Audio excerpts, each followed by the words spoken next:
Okay, there it is. It looks the same on the front,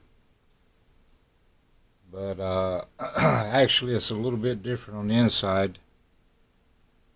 MM555NC back at you with the finale of this little 100 amp power supply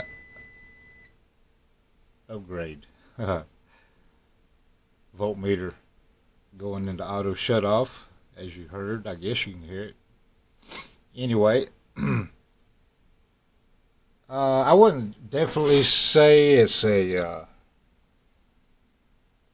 like 100% improvement or anything. It just looks a lot better, and I don't know how much more better it's gonna work, if at all. But it just gives me more peace of mind knowing it's a little more neater, and if there's such a word, and that I did it, not somebody else. So anyway, there you see it. Everything else is the same. I changed the power cord and bolted down the new heat sink, which is quite a bit smaller as far as the narrow part goes, but it's actually, the fins are deeper, and it's gonna get, that thing shouldn't get that hot anyway. You never know though.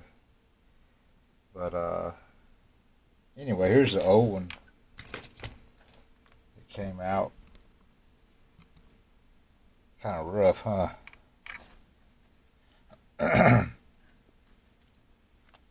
Yeah, kind of rough.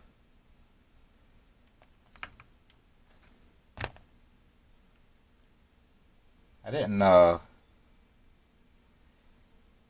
put those caps, those two caps, back in the upgrade part, but I don't know. It looks kind of bad if you ask me. I don't know. I just didn't like that. Anyway, this is what we have now, and I'm 100% happier. Don't know if it's gonna be 100% improvement, but it just looks a whole heck of a lot better. All right, y'all. We'll get out of here. Got other things to do, and I'll catch y'all later. Appreciate you watching. MM555NC, and I'll catch you later. Bye-bye.